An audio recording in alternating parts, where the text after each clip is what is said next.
Mondays and Fridays, ooh, Traffic Avenue, oh yeah.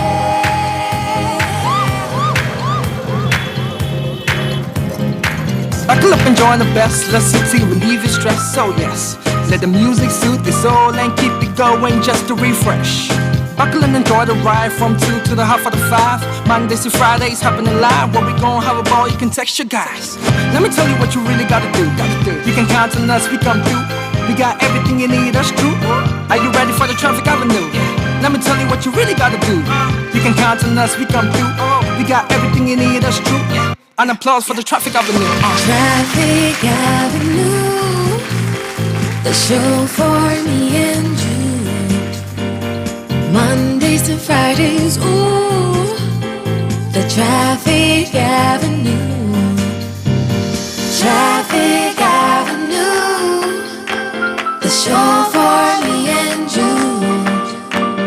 Mondays to Fridays, ooh, Traffic Avenue, oh yeah.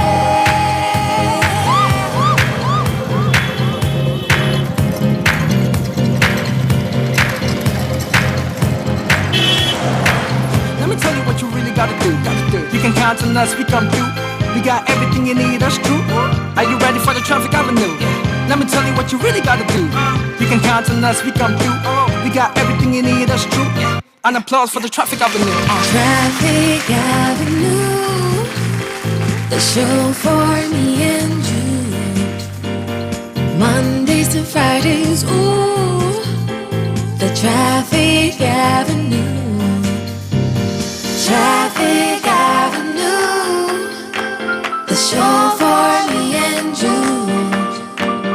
Mondays to Fridays, ooh, Traffic Avenue, oh yeah. Detailed news, unparalleled coverage. City News on 97.3 FM. Eyewitness News. Be there as it happens. City News.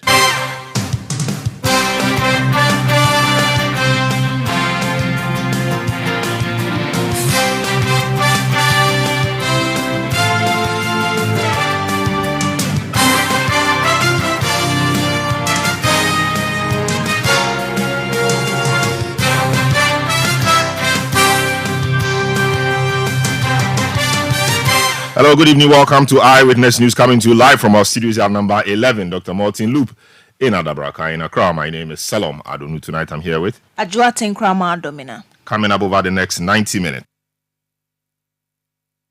Schools are being closed down for lack of school staff. And you are the very person who is saying that, Mr. Speaker, we should bring such an instrument in the front of ambushing the house. The fact that he has been in this house for the last 28 years before he became the speaker is very conscious about the constitutional imperative of laying a legislative instrument.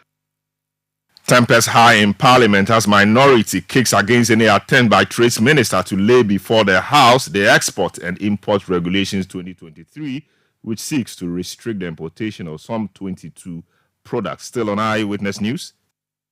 The company lacks the requisite licenses and documentations to undertake the proposed lease transaction. Proceeding with the project would therefore be contrary to the law. Attorney General Pupu's Torenko Asset Management Limited's deal with the Tema Oil Refinery. Torenko is seeking to manage the Tema Oil Refinery, but the Attorney General, in an opinion, says the company has no financial and technical capacity to deserve the transaction. We'll share more with you from the Attorney General's opinion, plus analysis from industry players. Still on Eyewitness News, do you have a funeral coming up anytime soon? Well, mortuary workers threaten nationwide strike if government fails to improve their conditions of service.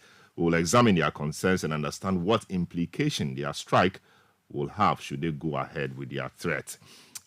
Stay with 97.3 Citi FM for more on this and other stories on Eyewitness News. And in business, ISA advocates the need for vigilance in government's fiscal affairs next year to avoid challenges. there is more in business in the next 50 minutes. Eyewitness News is live across the country on all our affiliates and around the globe at citynewsroom.com. In the Western region, we are on Beach 105.5 FM. In Takrady, Sky Power 93.5 FM, also in Takrady. In the Bono region, this is Greener 95.9 FM in Sunyani, and Hammers Radio 106.5 in Gosu in the Ahafo region. Ashanti region, Focus 94.3 FM, and Orange 107.9 FM, both in Kumasi. In the Volta region, this is Revival 99.3 FM in Tajevu. In the Northern region, Radio Bimbila 91.9 FM. And in the Upper East region, Tanga 93.7 FM in Boga, Tanga. And this is Tunsong 97.3 FM in Wa and Jirapa 96.1 FM, both in the Upper West region. Your comments are welcome via WhatsApp line on 0549 986 996. You can follow me on Twitter at Selom Adun. The hashtag, as always, is City Newsroom. We'll take our first story now. The minority in Parliament has once again kicked against an attempt by the Minister for Trade and Industry, Katie Hammond, to lay before Parliament the Export and Import Regulations 2023. The legislative instrument seeks to restrict the importation of 22 selected strategic products such as rice, poultry, tripe, and diapers. Parliament on Thursday suspended the laying of the airline for further engagement with the Minority Caucus to address concerns surrounding it before it is laid. Yeah, so we'll deal with that story in due course. But for now, let's look at what the Attorney General has been saying. The Attorney General and Minister for Justice, Godfrey Dame, says he's not in a position to vouch for the credibility of the Torenco Asset Management Limited as a lessee of the Tema Oil Refinery, TOR, or TOR as we call it. This follows the submission of a due diligence report for a reassessment of Torenco's credibility by the General Transport, Petroleum and Chemical Workers Union of the Trades Union Congress, TUC of Ghana. The General Transport, Petroleum and Chemical Workers Union of the TUC insists that the lease agreement between TOR and the Torenco company is shady, for which reason it's doing everything to halt the agreement. Godfrey Dame, in a response to the union, stated that from the due diligence report, Torenco has no financial or technical capacity to undertake the proposed transaction. The ministry further indicated that the Torenco company lacked the requisite licenses and documentation to undertake the proposed lease agreement, proceeding with the project. And so proceeding with the project will be contrary to law. The document, which is a 4-page one I have before me, said quite a number of things, and the Attorney General's opinion was born out of a due diligence report presented to it by the union. And let me just take portions of that document, portions of it, it calls observations. It says that we note the following from the due diligence report, that the due diligence report knows that the identity of the proposed lessee, that is Torenco, has changed twice during the due diligence process. Initially, it was Decimal Company Limited, then Bay Bridge Asset Management, and now Torenco Asset Management Limited. The report is limited to Torenco, and so, however, the history has been taken into consideration for the sake of completeness, the AG says. He goes ahead to observe that a key issue identified in the due diligence report relates primarily to the lessee's financial and technical capacity, inadequate corporate governance structure, resources, and poor corporate housekeeping. It continues to say that a major concern with respect to the lessee's capacity is that it is a newly incorporated company with a stated capital of 500,000 Ghana cedis without any documentation to show that it has the capacity to undertake the proposed transaction, or that it has any agreement with a financial or technical partner or evidence showing its fundraising plans or capabilities. Therefore, it says, there is therefore a significant risk that Torenco may not be capable of fulfilling its obligations under the proposed transactions. Point 3 of the observation number 3 from the report says that the report also raised concerns on the lessee's technical capacities and the lack of documentation indicating any affiliation, relationship, or other support arrangement between Torenco and Vitol to provide funding and technical support to the lessee. In the previous transaction, in which the company was Bay Bridge or Decimal, it was stated that the company had a provision of technical support from Vitol, which is a renowned Swiss-based Dutch international or multinational energy and commodity trading company. This was an added advantage to Bay Bridge or Decimal during the selection process, but Torenco is a different legal entity from the two companies and has not shown any evidence of technical support from Vitol or any other recognized company in the industry. Point 4 of the observation says, another concern is in relation to corporate governance structure and resources. The presence of two directors who hold numerous directorships in other entities may limit the capacity of the directors to adequately focus on the corporate governance structure of Torenco. In addition, a review of Torenco's profile reveals that George Entry, one of the directors of Torenco, also serves as the company secretary. Regard must be had to the provisions of Section 213 of the Companies Act 2019, Act 992. And that provision actually says that where a person acts as both director and company secretary, a provision requiring or authorizing an act to be done by or to a director and a company secretary shall not be considered as done if the act is done by or to that person acting in both capacities. The report or the opinion further observes that Torenco has failed to provide records of minutes, statutory registers, and annual returns. These shortcomings taken together indicate a failure to remain up to date and comply with corporate legal requirements. These lapses, it says, are an indication that Decimal's approach to compliance, and this may adversely affect the proposed transaction. It goes ahead to say that this office, that's the AG's office, carried out checks at the Registrar General's department on the date of incorporation of Torenco, and the results indicate that Torenco was incorporated on 1st January 2023. 1st January 2023. The AG further observes that the date of incorporation may be indicative of an irregularity since 1st January 2023 was a public holiday, and the Registrar General's department does not fall within the class of entities which provide essential public services as stated under Section 4.3 of the Holidays Act of 2001, Act 601. It further goes ahead to say a few other things in respect of other regulatory agencies like the MPA, Environmental Protection Agency, Data Protection, GRA, etc., which should actually have something to do with or should provide some authorizations to Torenco to be able to carry out its business.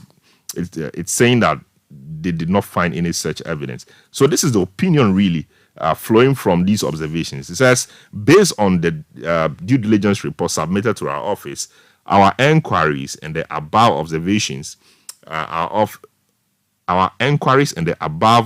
observations our office is not in a position to vouch for the credibility of Torenco as a lessee in the proposed lease transaction with the Tamayo refinery for the following reasons. One, from the due diligence report, Torenco has no financial and technical capacity to undertake the proposed transaction.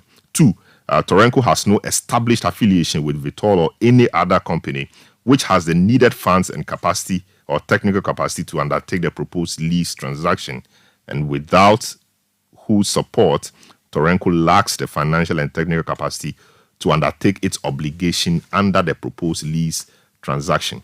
It finally says, under Opinion 3, that Torenco lacks the requisite licenses and documentations to undertake the proposed lease transaction.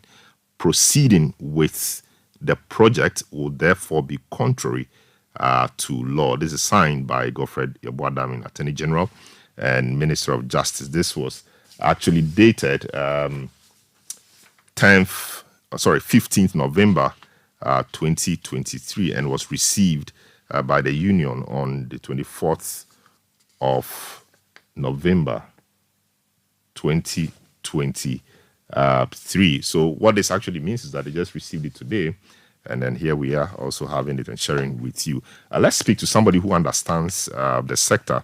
It's Executive Director of the Institute for Energy Security, IES, Nana Amoisi the seventh. Hello, Nana. Good evening. Welcome to Eyewitness News. Have you seen a copy of this opinion by the Attorney General, and what do you make of it? Good evening to you, Salam, to your listeners as well. Yes, we cited a copy of the report from the Aegis Department.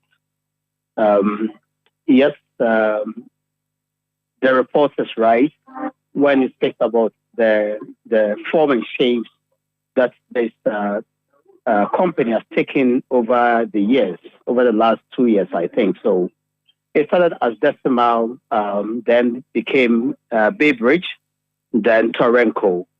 And so the union made this request to the Aegis Department to share its opinion on the due diligence report. And that's exactly what the AG has done. And so if you realize that is somewhere around June, July this year, as we speak, many waters have gone under the bridge. Since then, the company have moved from Torrenco to Tema Energy and Processing Limited. And so this report or a response is in respect to Torrenco and not the new company that is going to have the arrangement with Toll, being the Tema Energy and Processing Limited. However, what we think that same questions must be asked. Does the new company or the Tema Energy and Processing Limited have the technical and financial capacity?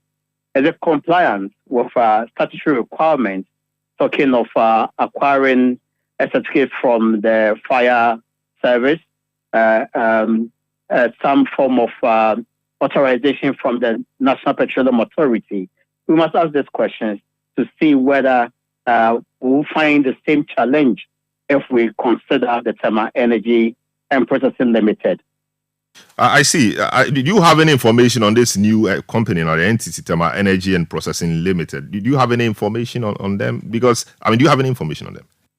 Some of this, publicly available information. And I'm sure if you go on the internet, you'll find the Tema Energy and Processing Limited having an arrangement with Toll, where to the point where Tema oil refining workers are given an equity in the same company. Beyond that, what we know is that the Vitol that was introduced in the Decimal, the initial company, we understand that the Vitol is back is on the deal with the Tema Energy and Processing Limited. Then the crude supplier is Pontus. But that is what we know.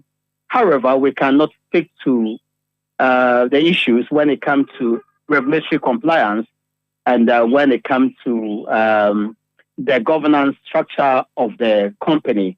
And so I think that similar tests must be made on Tema Energy and Processing Limited to find whether they are fit for purpose and they have the capacity, both technical and financial, to handle a strategic company like Toll.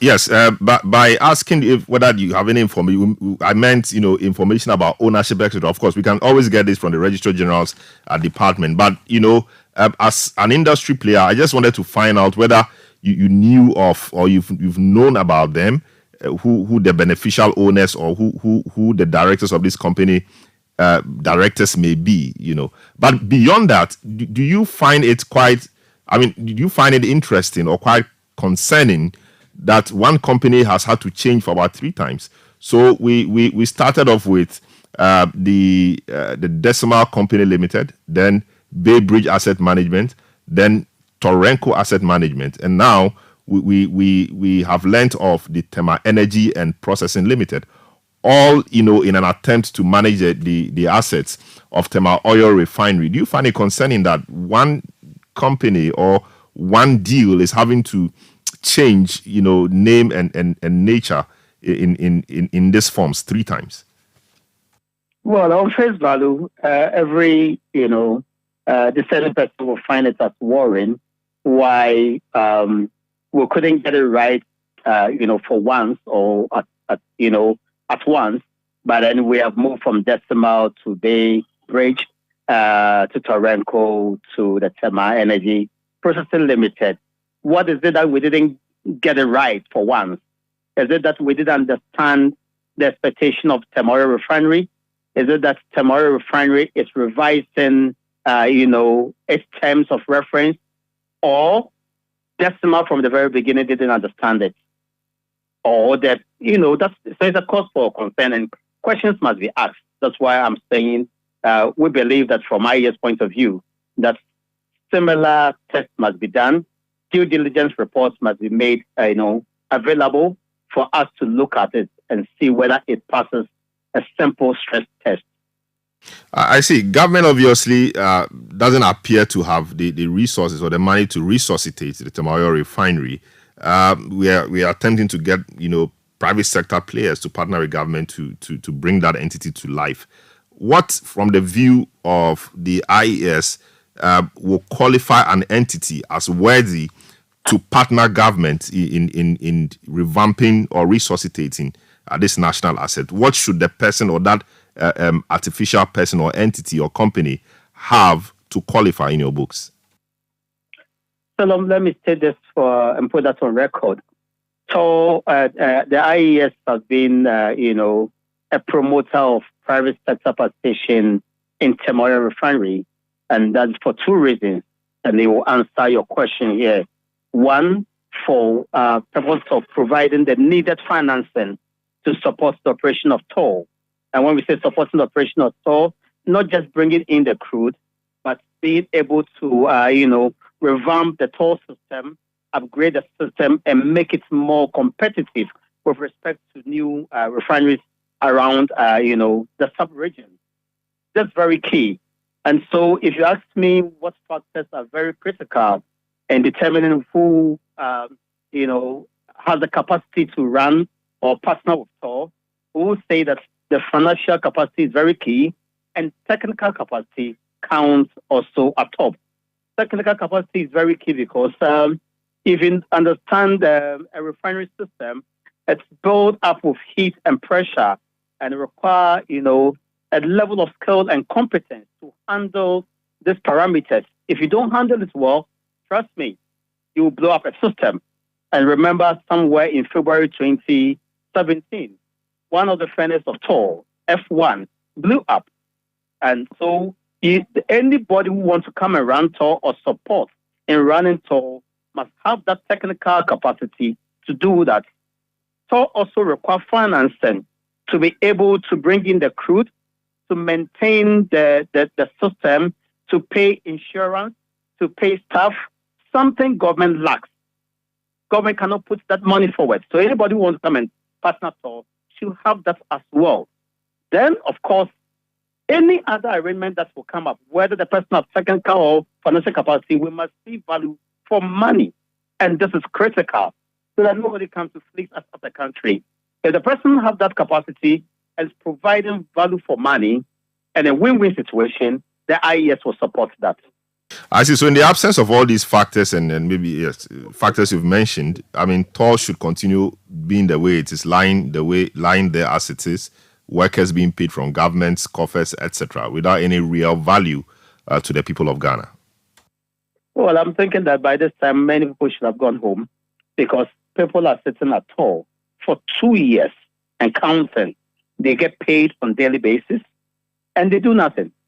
Basically, the core business of toll is to refine.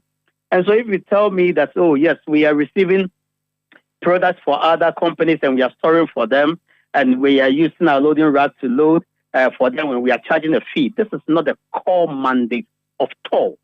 And so toll has failed to deliver its mandate. And governments have equally failed to put toll in the position that the framers and the founders of the country did. Seldom, when President Nkrumah was putting together this GIPE arrangement, Ghana Italian Petroleum Company, that turned out to be toll today, he envisaged that one day we are going to get oil. And when we find oil, of course, synergy will be built between the upstream and downstream. And of course, we'll run our own crude oil, create value for ourselves, ensure fuel security because there will be fuel stocking made available. Today, we produce crude oil, and our share we export because we have failed to put in the right mechanism and structure to ensure that TOR is working and our crude oil is directed to TOR, to provide and fill that vision that, our founding fathers envisioned. So we have failed as a country and government has failed. As to whether people should be sitting there and receiving salary, we say no. If government is not ready to make TOR work, then by now it should be sending people home, paying them their package. Others have gone on retirement for more than 5 years, 4 years. They have not received their package. What are we doing? That's why we need a private sector participation here to provide that technical and financial capacity. But then we should interrogate whether Tema Energy Processing Limited has that capacity. If it does have it, we'll support it. Very well. Thank you so much for your time and expertise. Nana Mwesi, the 7th Executive Director at the Institute for Energy Security, IES, for speaking to us on this.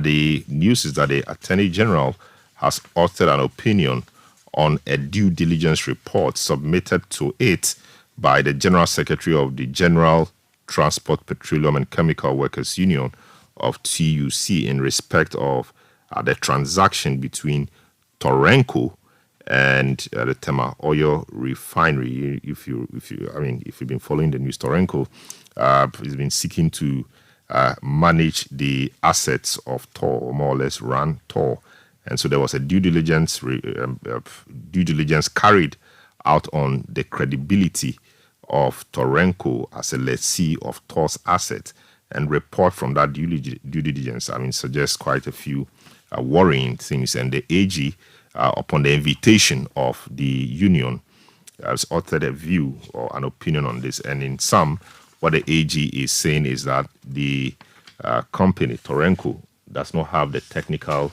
and financial capacity to do what it is seeking to do. And it also lacks the requisite licenses and documentation to undertake the proposed lease transaction.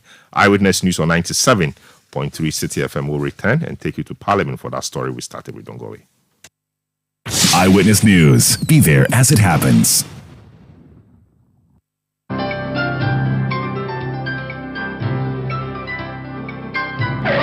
Using a condom will protect you and your partner from HIV, STIs, and unplanned pregnancy. Condoms are an effective way for protection against HIV infection. Don't take risks. Use a condom every time.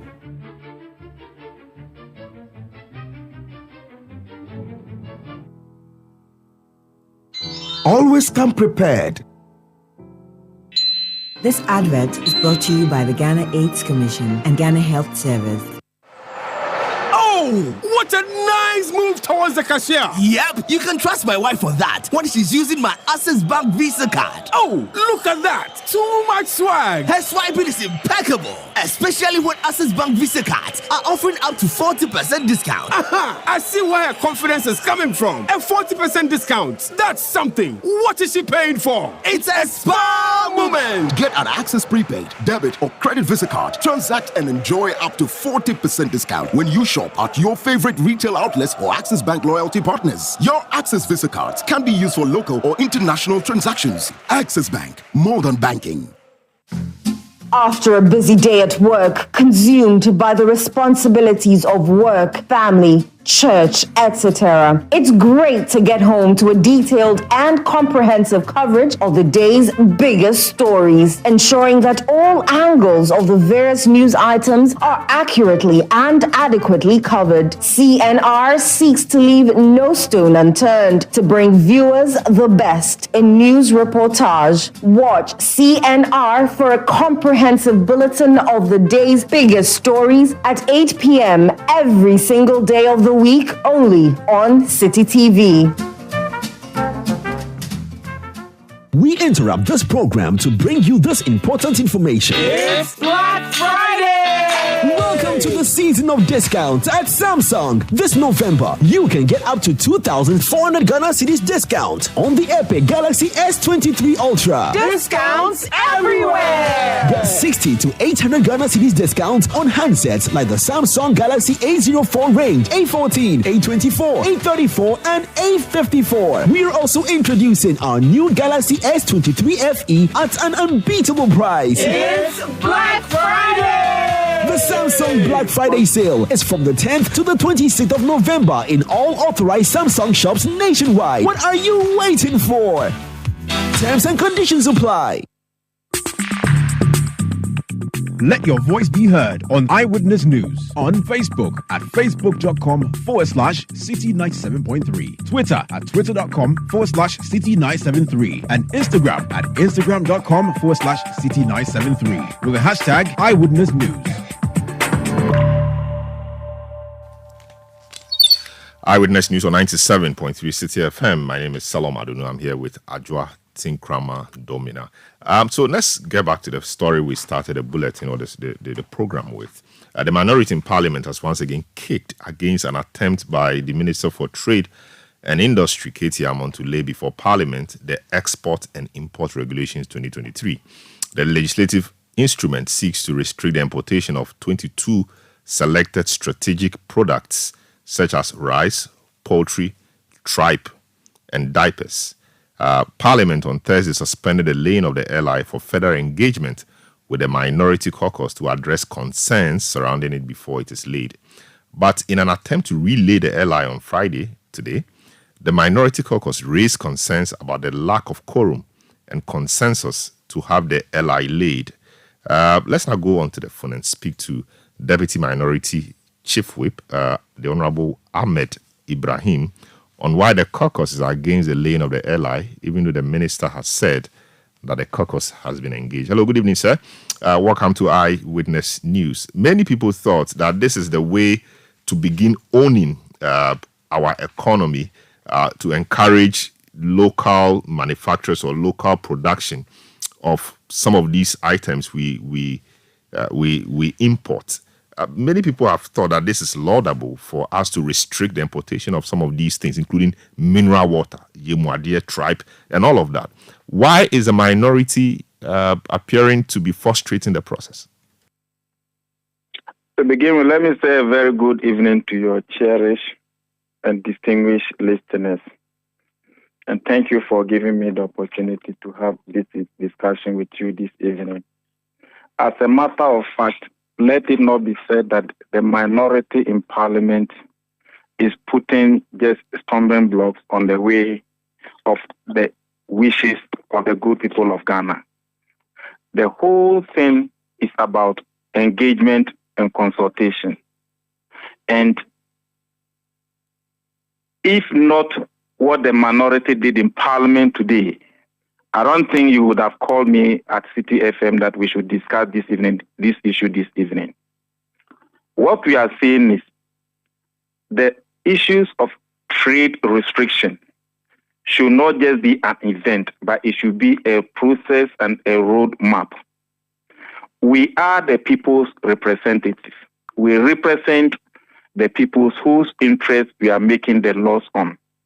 And every regulation that you make will have positive or negative impact on the people. So what that we are saying is, let's engage the people concerned.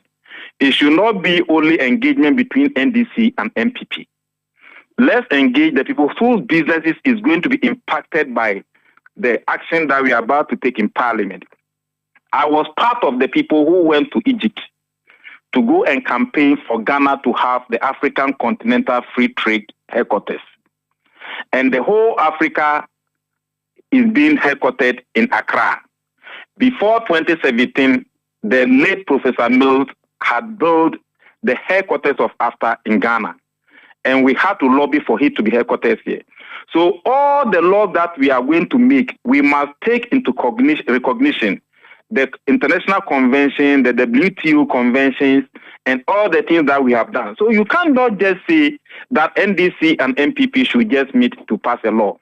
Secondly, you and I are aware that the buffer stock that we claim that Ghana, we have the buffer stock company, always run out of even staple foodstuffs, even maize, rice. Sometimes we have to import before students are being fed. So it's like when you say you want to restrict import of staple food, including rice,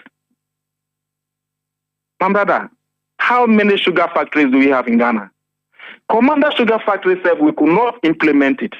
There's no sugar producing factory in the whole of Ghana.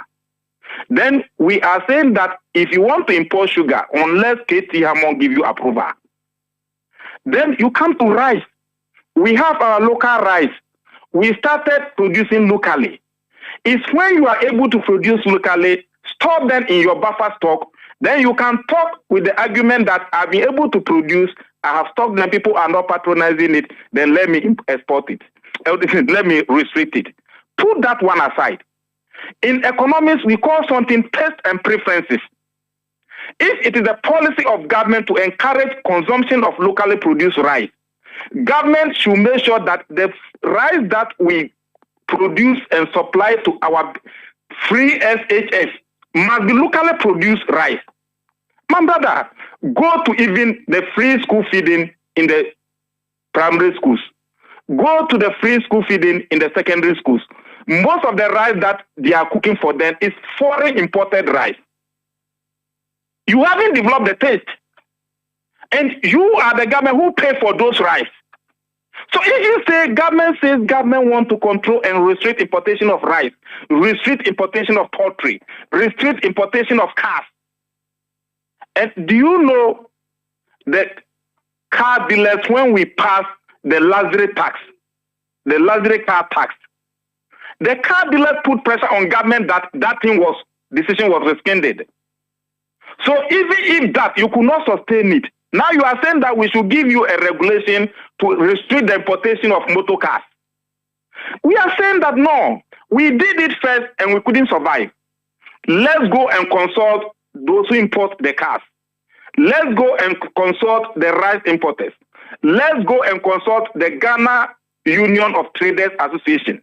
Let them bring their input. The items that we have selected, the 22 items, may not be enough. You are talking of fish. Have we encouraged the local production of fish? No. So we technically may have problems. Yes, you are talking of water. Yes, you are talking of animal stomach. Yes, you are talking of it. Let's meet them and sanitize the regulation you have brought. Then he said we should give him the opportunity to make certain amendment on the floor, and we should take him back his word that once he lays it, he will go ahead to do the necessary amendment that we said. Why are we in the rush? What are we in the rush for? If you yourself, Katie Amon, Minister for Trade, have agreed that after laying it here, you go and do the necessary amendments, why don't you go and make the amendments and bring it for us to do engagement and be certified that this thing will not have any negative impact on the business and activities of the people we represent? This is our case. It's not like government wants to do something and we are standing on the way of government. No. I see. We are part of those who passed the International Convention for World Trade Organizations and those things. So we have to juxtapose this regulation, the intention and the motive, together with all the necessary laws that we pass here to make sure that there is no conflict of laws. Very well. You have had discussions with the minister. The minister says he's engaged the caucus for hours, and I mean there appears to be some discussion between you people. You appear to be suggesting that restriction means approval from the minister, but restriction doesn't necessarily mean so. What does restriction mean in the scheme of things? Restriction is different from restriction means control. Yeah, so we could control using taxes, not necessarily approval from government, or? Yes, if you are talking of trade restrictions or restriction of import, taxes can be used. And taxes are also means of doing it. Embargoes are means of doing it. There are so many ways of restricting imports. And that is why we say that, no, you have made the subsidiary legislation committee after our protest on the floor. The minister did not meet or engage parliament or engage any parliamentary committee until the law was arrested, the lane was arrested. If we had not protested or arrested the lane of the regulation or the LI in Parliament, the minister wouldn't have even engaged the committee that should have done the pre-laying. So if the minister says he has engaged the caucus, he hasn't engaged the minority caucus. It was when the minority leader, Honorable Kasawatu Fosin, arrested the lane of the regulation that the minister engaged the subsidiary legislation committee. So the entire caucus, after they have made, we are yet to meet the entire caucus. Then we are yet to meet GUTA. We are yet to meet the Second-Hand Vehicles Association. We are yet to meet all those who are going to be infected. We represent you. Assuming there was going to be a law to regulate the media, and we didn't engage people like Citi FM. We sit in Parliament and pass that regulation where you need to test majority to annul it, and we didn't have it. Could Citi FM survive? In matters like this, the impact of regulations, in making the regulation, the people who are going to be impacted by the regulations must be consulted. Well, I get you. I was only curious because you appear to suggest that the restrictions meant that the minister had to give approval for the importation of some of the product. That was just my only concern. But of course, you've clarified that it doesn't necessarily mean. The clarification you needed to hear is that the minister explanation that he's not binding, but he's restricting. Very well. But we are bringing a human factor in this. And even the minister today, in discussing with the minority leader and the majority leader, they are even, there were suggestions that the denial by the minister of certain importation of certain things must be even directed to Parliament. So there are suggestions coming from left, right, center. That's why we are saying that let us not rush, but let's consult the people involved. My brother, one serious thing I've learned in my political life is that sometimes the practitioners are more intelligent than the policymakers. Because practice makes perfect. I hope you understand my point. Very well, I do. Very well, I do. But so it may be necessary to engage the Makola women, and they could sanitize this law for us in such a way that the practical solution that the government needs, the government will be able to have it. But we may sit here and pass a law. There are many laws that we have passed in this Parliament that are not practically not functioning. I see. So what prevents us from meeting the people? The impression I get speaking to people, ordinary people, is that we appear tired importing things like mineral water. I mean, when we have 1,001 producers of mineral water in Ghana, yet we import that using hard dollars. Pressure on the dollar, and we have problems. Tribe, Yemadia, and all those things. So if somebody or government is trying to sanitize that space, the thinking generally is that we all need to support. Not everybody will be happy, and consulting may take a long time, and we'll come back to zero. So it must start from some point. Is that not the point the minister was making? It is not like that. The reality of the case is that if you wanted to stop the importation of mineral, check, do you have availability of mineral water in Ghana? If yes, you write that one down. You wanted to stop or control the importation of sugar, check, do you have sufficient local production of sugar? If yes, you write it down. You wanted to control the production of fish. Do you have local availability of fish in such a way that if the foreign one doesn't come, if yes. So you should be able to have plus or minus to sanitize it. You don't just say the mere fact that people are importing mineral water, people are importing animal stomach. Because of that, you ban the importation of motor cars. I see. Very well. So for you, out of the 22 products, which of them do you think could go right now? And which of them do you think could wait? Give me two of those you think could go right now or could be restricted immediately. We have something we call taste and preferences, which differ from consumer to consumer. So that's why we are talking of consultation. Something like mineral water or something like animal stomach. If you say I should give you two. So animal stomach or tribe, as Ayemade. So you think those ones could go, and mineral water? That mineral water, we have, Ghana is endowed with so many streams and rivers. And we have the biggest man-made or artificial lake in Ghana. In the absence of even natural water, we have desalination plant which was installed by the SY Professor Mills administration. So When we talk of water, we are blessed with abundance of water.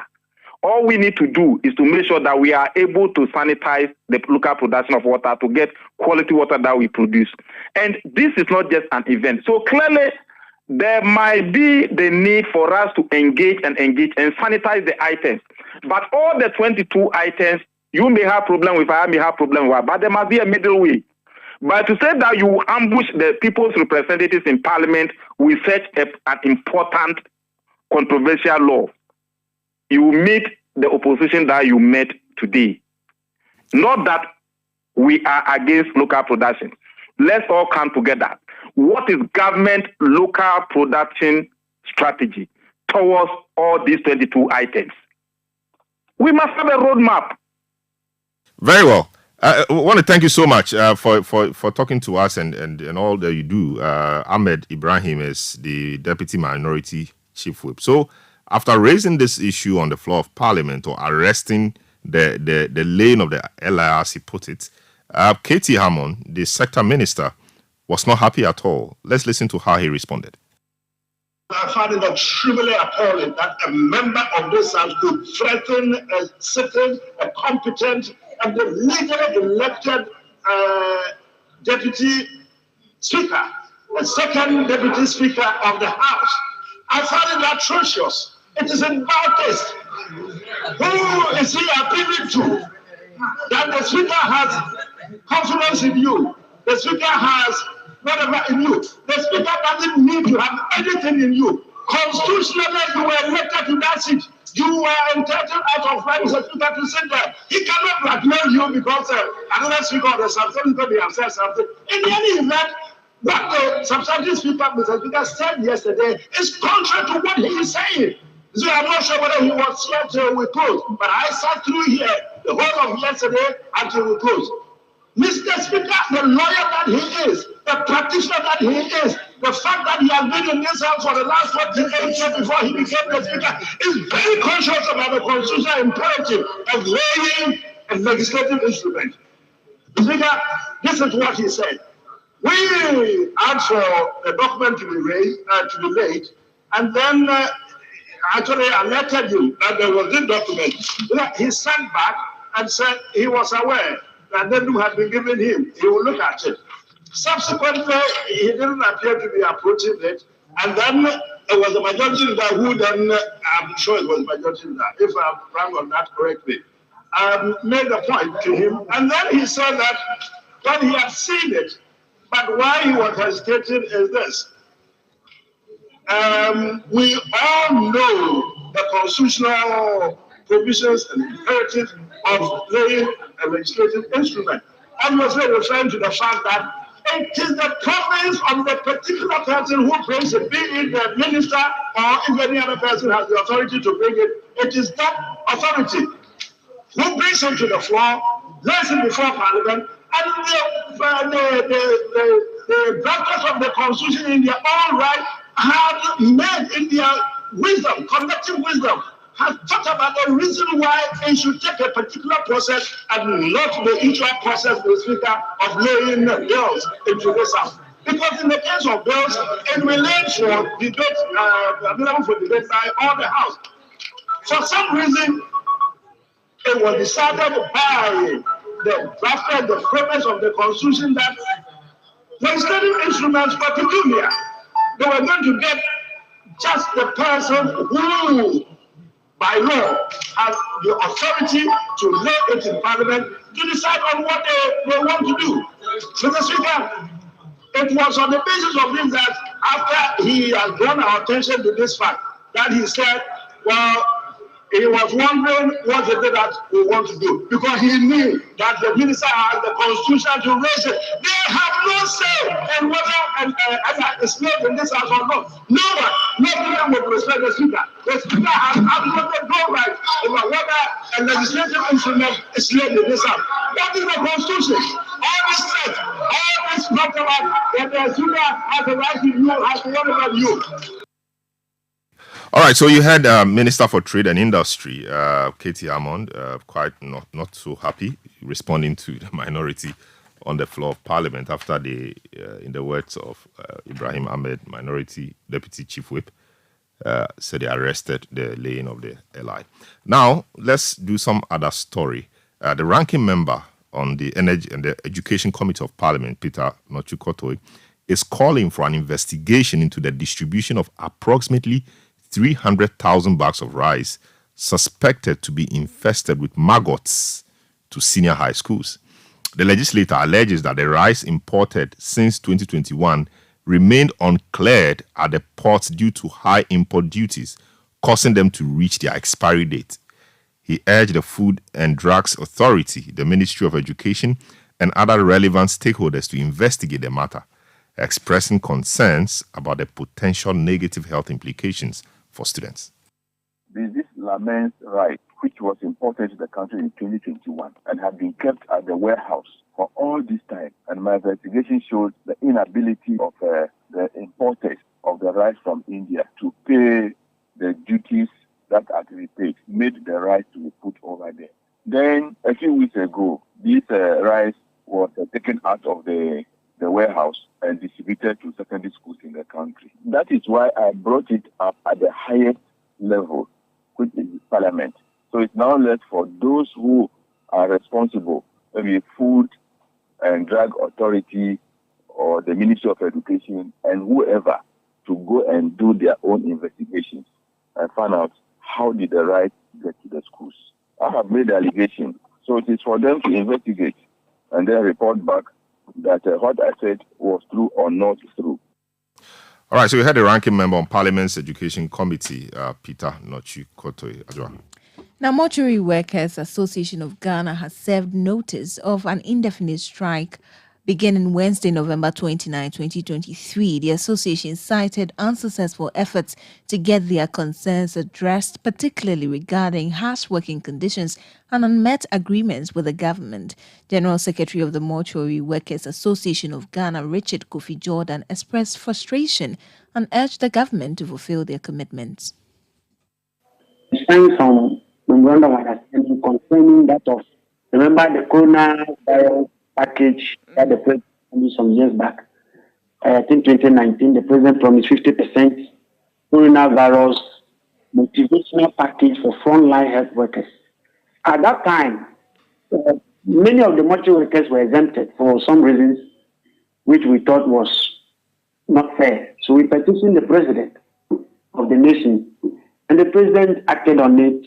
We sat down at the negotiation table, and it was agreed that mortuary workers should be included for them to enjoy the package as well, because mortuary is just like dumping almost everything, including the coronavirus victims. We couldn't have taken them out. So that one is still hanging. Then we have about 3 other allowances, which were supposed to add up to our salaries to motivate our workers. It is not anything too huge that government is not able to pay. It is just that some people are not ready to do the needful. So that is it. If it is not solved by Tuesday, I can promise you this time the strike will not be like the one we declared earlier and then they come in and what we are trying to see now is payment fully. The Ministry of Finance should order payment to all our members will call off any action that we intended. That was General Secretary of the Mortuary Workers Association of Ghana, Richard Kofi Jordan. A few of your messages that have come through before we do business. Aziz Donline says the legislative instrument that seeks to ban some importation of items is bizarre, dangerous, and ridiculous because the committee that will oversee the initiative before the approval by the minister will be an avenue to take over businesses of innocent citizens to party apparatchiks and cronies, you say. Paul Aka Jr. from Ahafumim says the minority in parliament must exercise restraint with this ally. They should rather scrutinize the instrument and possibly call for amendments, but not totally kick against it. It will go a long way to create jobs and also protect our dying industries. New Dig from Accra says, Salon, please, Honorable Katie Amon should spare us his anger. How can you ban animal inside, which he doesn't know? Well, it's animal inside. They call it Yamadie or tribe. Jones Adoboinla says, good evening, Salom. The problem at all is not about a new management. When proper systems and procedures are put in place, devoid of government interference, TOR will work again rather than selling it to cronies. Ghanaians you say are not angry enough. Eyewitness News on 97.3 Citi FM. We'll take a break, return, and do business. Don't go away. Eyewitness News. Be there as it happens. Calling all our daddies, students, and well-wishers. Join us for an unforgettable day as Presec marks its 85th anniversary with a grand speech and prize-giving day hosted by the Odadia 98-year group under the theme Building Upon a Legacy of Excellence, Developing Holistic Values-Driven Change Agents. Chaired by Mr. James Boateng, 2018 National Best Farmer and Odadia 78. The event starts at 10 a.m. on the 25th of November 2023 at the newly built ceremonial grounds. Speakers for the day will include Dr. Delali Fiagbe, Head of Psychiatry at UGMS, and Mr. Kwabena Asantipoku, Country Director of British International Investment, both proud of Odadia 98. Our guest of honor is Dr. Yao Osayedutru, Minister of Education, with Dr. Ofori Sapo and Right Reverend Professor Joseph Obriya-Boamante gracing the event as special guests. Mark your calendars, 25th November at the Presec Ceremonial Grounds. Oh, come along and join us as we celebrate 85 years of excellence. Brought to you by the Odadia 98, Illuminator with the Beamos Lumen. You know your papa see that? And it's rickety car. Hey, Papa!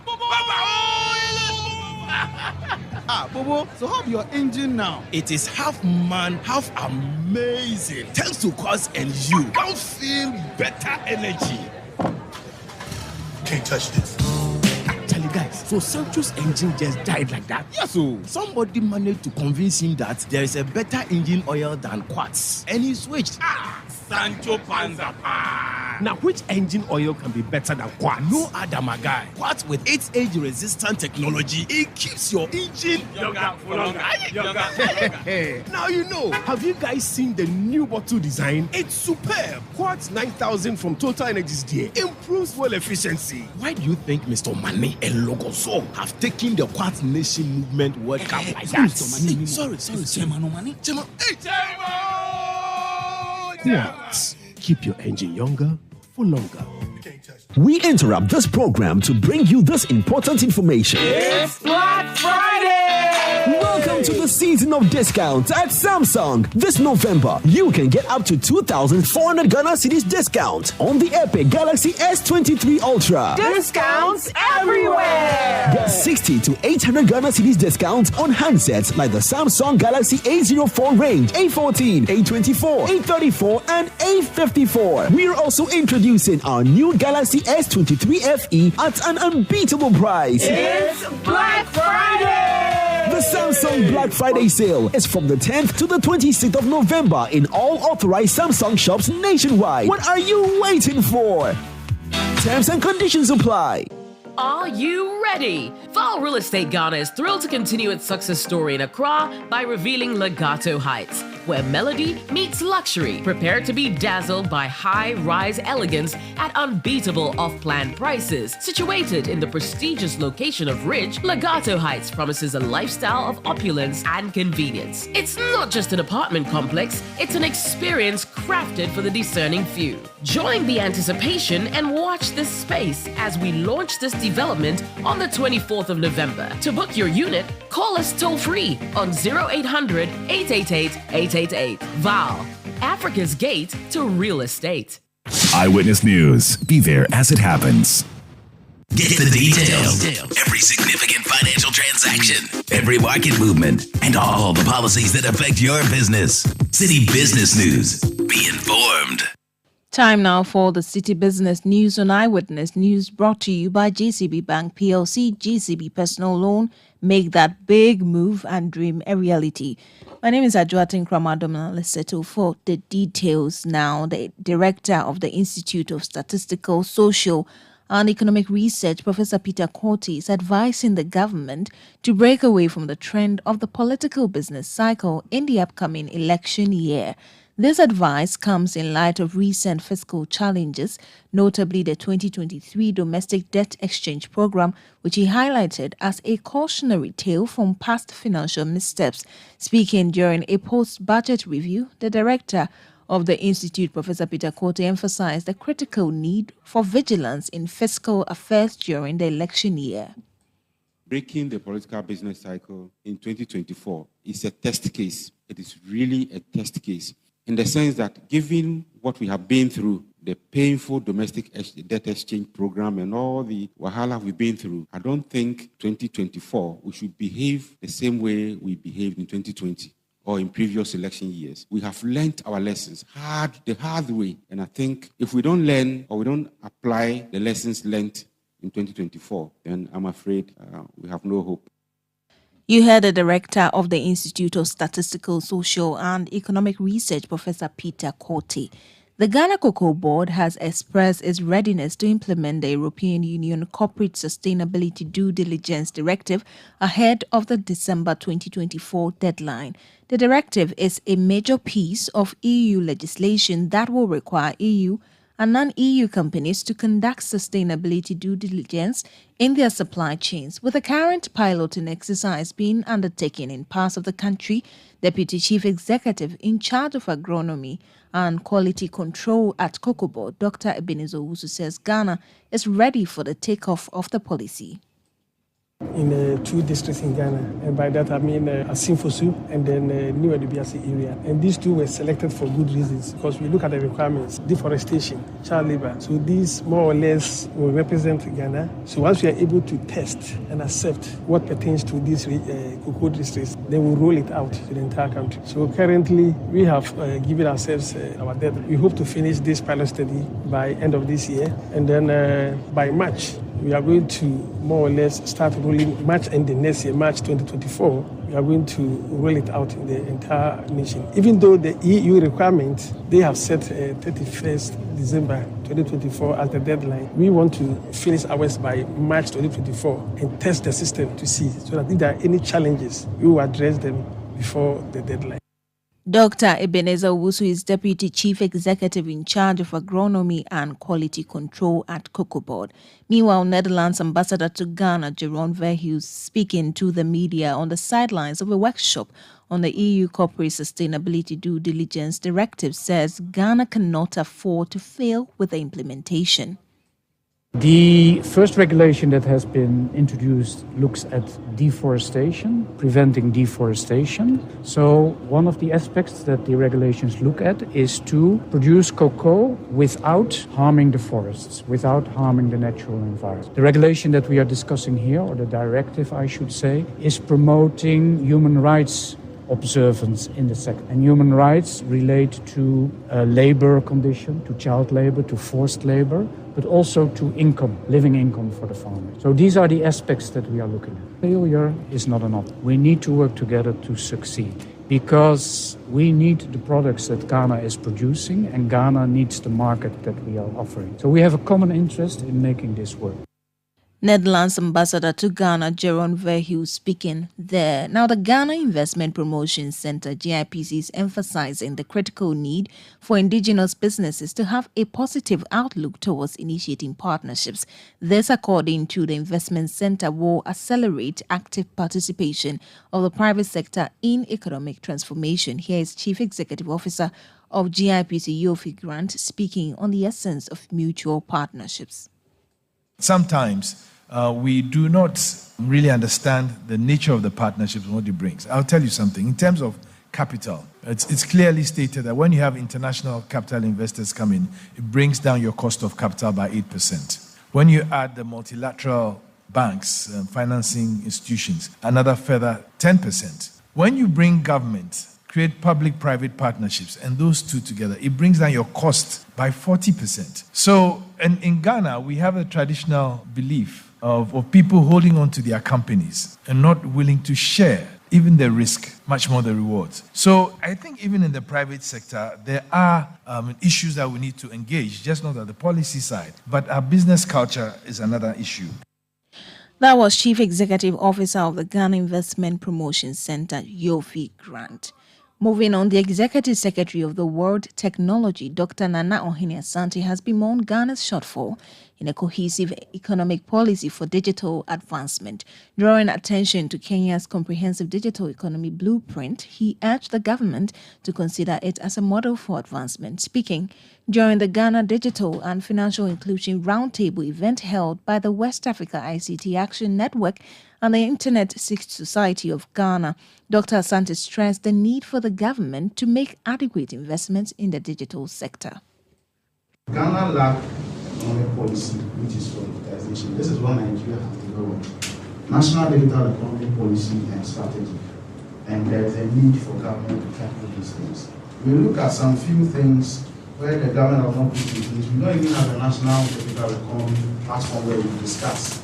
We are one united people, but we keep on operating each other. And I think this is a platform where we can extend. Kenya has a digital economy blueprint, whole blueprint, which is I think 150 documentaries guiding their digital economy activities. Then we look at the measures. So what do we have to do to break the divide? One, we need research. We need to innovate and we need to develop things. We need to develop to the point that we see Ghana, we are part of the innovation rankings. A very small country like Estonia, what did Estonia just invested in digital development. And today, Estonia is regarded as the world's most advanced digital country, which they call themselves e-Estonia. Our Ghana card is an idea of the Estonian government. You heard the Executive Secretary of the World Technology, Dr. Nana Ohene Asante. Before we go, Sanlam Life Insurance Ghana Limited has introduced two new insurance policies, the Sanlam Income Protection Plan and the Sanlam Education Plan. The Sanlam Income Protection Plan is designed to safeguard the income of breadwinners from the potential risk of death or disability caused by illness or accidents. The Sanlam Education Plan has also been introduced to offer financial protection for the education of every Ghanaian child. Chief Executive of Sanlam Life Insurance Ghana Limited, Teria Ben Ahmed, has been sharing benefits of these newly launched products. Through Sanlam Income Protection Plan, we have introduced the Sanlam Income Protection Solution to enable every single Ghanaian income or salary earner to have opportunity to protect his income. And it is, the minimum cover is about 50,000 Ghana cedis, and the minimum premium is about 40 Ghana cedis. And all we say is that if you earn, let's say, 1,000 Ghana cedis a month, then your annual income is 12,000. And the advice is that as a basic, as minimum, insure 3 times your annual income. In this case, it will be, if you earn 1,000 and it is 12,000, then about 36,000 cover is what we are talking about. So that at any point in time, you have 36 monthly income or salary protected. Because if not, the day you are called to heaven, your salary and income will become what a shock. And we don't want that. The consequence on your surviving family cannot be contained. And then you look at the Sanlam Education Plan. And what is beautiful about Sanlam Education Plan is that we have done a market research to appreciate that for a parent, the peace of mind you need is that your children's education are protected to the level of acquiring employable skills. Teria Ben Ahmed is Chief Executive Officer of Sanlam Life Insurance Ghana Limited. And that's all for City Business News on Eyewitness News. The business news is brought to you by GCB Bank PLC, GCB Personal Loan. Make that big move and dream a reality. My name is Ajua Tinkrama Domina. Thank you for listening. Up next is Point Blank. Hello, Linda. You won't believe what I am planning next. I want to start my postgraduate degree, buy a car, and build my dream home. But you know what's stopping me? What's that, Mike? Money, oh. That'll be my biggest wahala. Oh, you are sorted, Cry. With a GCB Big Move personal loan promo, you can borrow up to a whopping 400,000 Ghana cedis at a significantly reduced interest rate in less than 24 hours. Like, seriously? How do I qualify? Yes, it's available to all GCB salary account holders. Plus, you get a 2-month grace period before you start to pay back. Susket, I'm opening an account with GCB now. Get a personal loan of up to 400,000 Ghana cedis at a significantly reduced interest rate in less than 24 hours. Call 0800-422-422 or visit your nearest GCB branch today to fund your next big move as we celebrate 70 years of greatness. T's and C's apply. GCB Bank, your bank for life. Let your voice be heard on Eyewitness News on Facebook at facebook.com/City97.3, Twitter at twitter.com/City973, and Instagram at instagram.com/City973 with the hashtag Eyewitness News.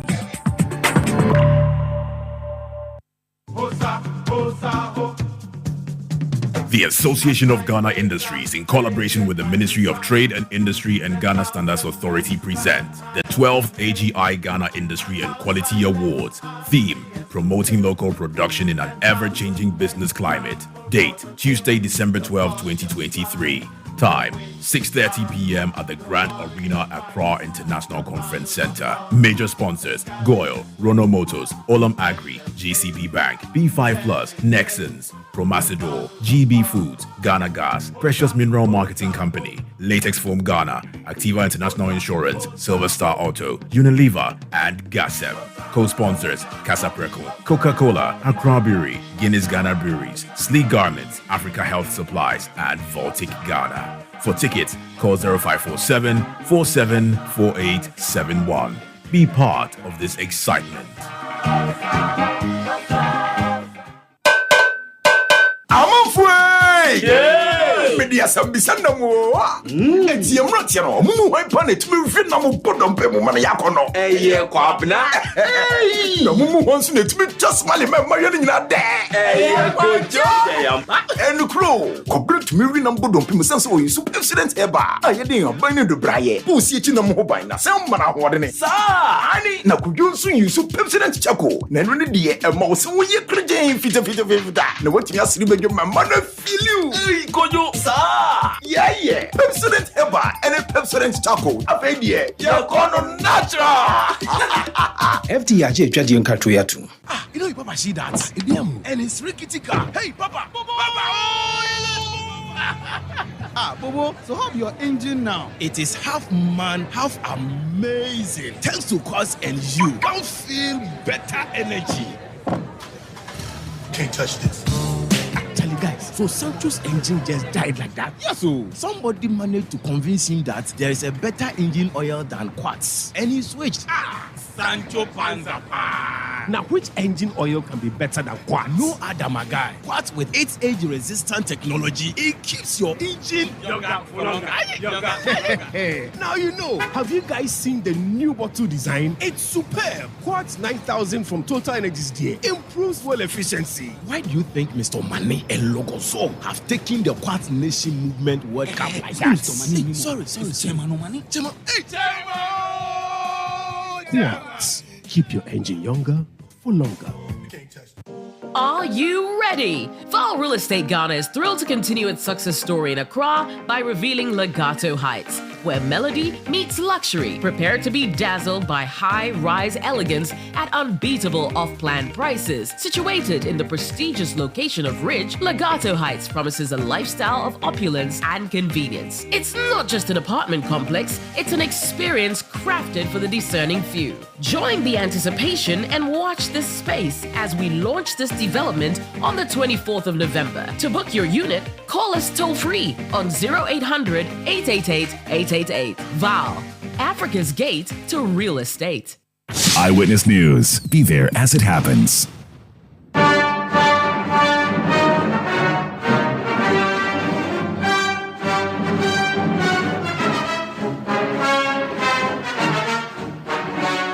"70 minutes to the top of the hour. Welcome to Point Blank on Eyewitness News. On Point Blank tonight, we bring you addresses by the Asante Henios Tumfo said to the second and the Vice President, Dr. Mahmoud Baumia, at the 57th congregation at the Kwame Nkrumah University of Science and Technology, KNUST. The Asante Henios said to the second voiced deep concerns over the growing departure or exit of healthcare and educational professionals in Ghana. He characterized this trend as a modern form of colonization and called on government to implement sustainable measures to curb it. The Asantini also urged the government to take decisive action against individuals engaged in illegal mining, also known as galamsey. Let's hear him. Our country is facing enormous challenges that demand our immediate attention and collective action. From the economy to the environmental climate change, and the exodus of our professionals in the health and educational sectors. We must wholeheartedly recognize the need to unite in our quest to ensure sustainable solutions for the betterment of our nation. One of the most current challenges confronting our nation is the pervasive phenomenon known as brain drain. It is without a doubt a disheartening spectacle to bear witness to a substantial exodus of our health professionals, teachers, and graduates, all departing our shores in pursuit of more promising opportunities abroad. This exodus, at its core, resembles a modern form of colonization, where the very minds and intellect that ought to nurture and lead our nation are choosing to depart, driven by the allure of seemingly more fertile grounds elsewhere. While it is important to acknowledge that human migration is not inherently negative, it is equally crucial to recognize that if this phenomenon remains unchecked, it poses a huge threat to the future of our nation. The departure of our potential leaders and talents, who should be actively contributing to the growth and development of our country, raises a formidable challenge. We must collectively work to transform our country into an enticing and compelling destination for our youth, a place where they have unshaken faith in their capacity to thrive and succeed. To achieve this, I call upon the government and all stakeholders in education to embark upon innovative strategies aimed at retaining and harnessing the potential of our young graduates, creating an enabling environment that fosters entrepreneurship, facilitates job creation, and stimulates investment in research and development is crucial. By doing so, we can effectively staunch the flow of our nation's intellectual capital to foreign shores, and in the process, construct a prosperous and flourishing future for our beloved country.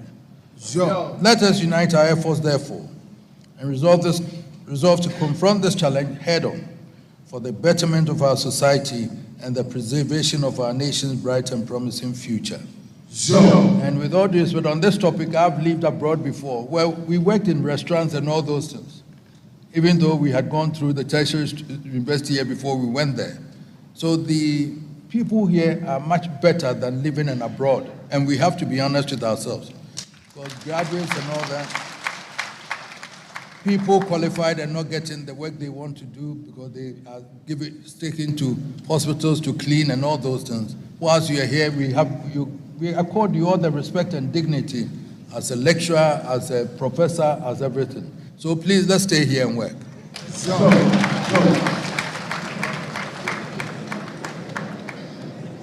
Vice President, whenever I speak, I am compelled to denounce this destructive practice of galamsey. Though the government has achieved some level of success, the menace is still a pervasive problem, inflicting severe damage on the environment and the water bodies, resulting in a surge in waterborne diseases, skin infections, and horrid deformities among our people. I call on all stakeholders to be vigilant and help the government to flush out these illegal miners. Not so long, we all heard of actions I took against some chiefs in my kingdom who were either covertly or overtly involved in galamsey activities. And I urge the government to take reciprocal actions in the fight against galamsey. Chiefs, as custodians of the lands, bear a solemn responsibility to act with integrity and diligence in safeguarding our natural resources. The government, too, must step up its efforts to protect our land and combat this destructive force that is eroding our nation from within. Distinguished guests, the recent spillage at the Akosombo Dam serves as a stark reminder of the delicate balance we must maintain between development and environmental preservation. The spillage at the Akosombo Dam has not only affected the lives and livelihood along the Volta River, but also pose a significant threat to our public health as a nation. This highlights the urgency with which we must address climate change and its impact on our water resources. And I want to entreat my venerable professors in this university to lead the charge as we grapple with the consequences of this event it becomes imperative for us to unite and face the challenges that lie ahead. It is a call to action for us to invest in sustainable practices, promote water conservation, and explore alternative energy resources. Again, the Akonsabo Dam Spillage underscores the importance of effective disaster preparedness and response mechanisms. The government, in collaboration with local authorities and international partners, must work tirelessly to ensure that our communities are resilient in the face of some of these natural calamities going forward. This includes early warning systems, robust evacuation plans, and support structures for those affected. In the spirit of unity and resilience, let us come together to support the communities affected by the Akosombo Dam spillage.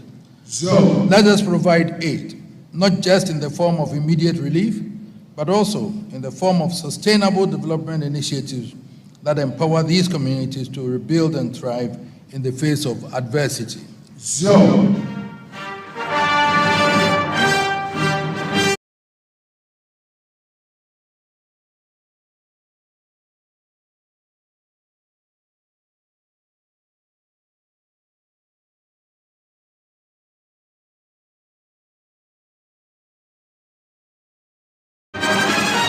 So that was Asante Otumfo said to the second.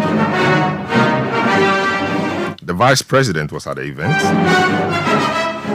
He urged the Ghana Revenue Authority, the GRA, to leverage a linkage of the Ghana card and the tax identification number for efficient tax collection. He also recommended introducing bonus systems for tax officers based on the number of new taxpayers they bring into the system. Ghana, like many other African countries, has been trying to develop with underlying systems that are very weak. These underlying systems need disruption for us to rejig the whole system. And there, we have a highly informal economy. We have no unique identification for the population. Our citizens could not be properly and uniquely identified. It was possible to be born in Ghana, live a full life, die, and be buried, and there will be no trace of you on any documentation that you ever lived and died in Ghana. We do not have a functioning property address system. The majority of our population was excluded from the financial system with no access to bank accounts. This has a direct impact on financial savings, interest rates, and economic growth. Our payment system is largely cash dominated, and public service delivery is based on manual systems characterized by bureaucracy and corruption. The ports, drivers and vehicle license offices, passport acquisition, health insurance registration or renewal, and so on were very frustrating processes for our citizens. The majority of the population is also not identified for tax purposes. In 2017, when we came into office, only 4% of the adult population of Ghana had a tax identification number. So you can't tell who has filed their taxes or who has not filed their taxes. And of course, the population knows this. Without a property address system, the collection of property taxes was also problematic. You do not have the data to tell which properties have paid their taxes and therefore who have not. It was therefore not surprising that in Ghana, at the end of last year, only 9% of properties paid property taxes. And this is the case in many countries on the continent. how do you mobilize domestic revenue in these circumstances? The manual systems and the lack of integration of existing databases has resulted in a proliferation of fake documentation, fake birth certificates, insurance stickers, vehicle registrations, driver's licenses, and so on. There is therefore constant suspicion around documentation. The deficit of trust results, which makes the cost of doing business high. Ghost names on government payrolls was very pervasive. Many countries also, including Ghana, do not have a working credit system, working credit reference agencies to provide credit reports on individuals and businesses to lenders. So the credit agencies don't have the data required to provide the credit reports. Therefore, the potential for borrowers to abscond was high. And with that, the cost of credit, the interest rates will also be very high. Our strategy since 2017 has been to build a new system through digital transformation. And in the process, we are really building a new Ghana. Information, communication technology, and accurate statistics and data are the heartbeat of every economy, particularly for the knowledge-based economy that we are building. Ghana's commitment to digital innovation is evident in the initiatives aimed at fostering a knowledge economy. From the advancement of e-governance to the widespread adoption of mobile technology, Ghana is paving the way for a more connected and efficient society. We therefore proceeded to implement a number of initiatives. We issued the Ghana card, which provides unique identity for everyone. And in the process, the Ghana card has proven to be, and it is the anchor to the whole digitalization process.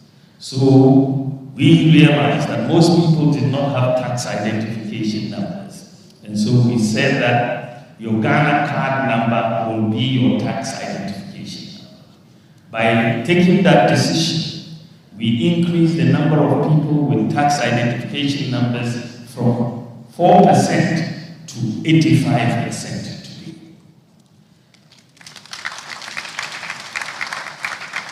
The Ghana card number is also your SNIT number.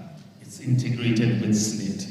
The Ghana card number is also your NHIS membership number. The Ghana card number is also linked to your bank account. The Ghana card is also linked to your SIM card. It is being linked to your DVLA driver's license and your passport.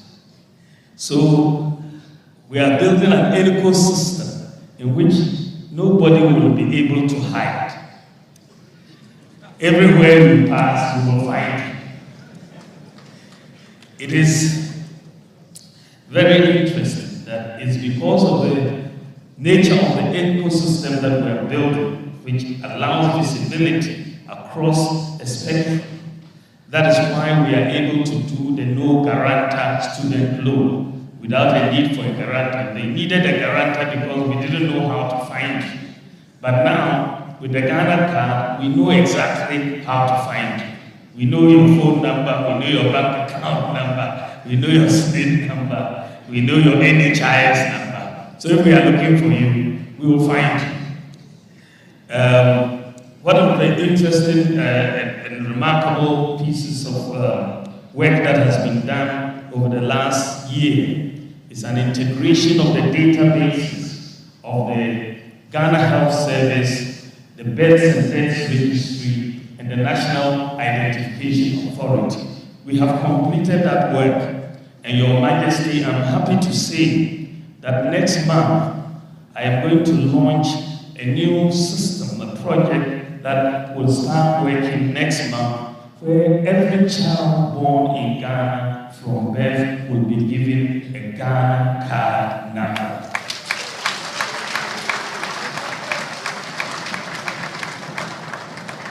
So that we cover that base, so we can track the children as well.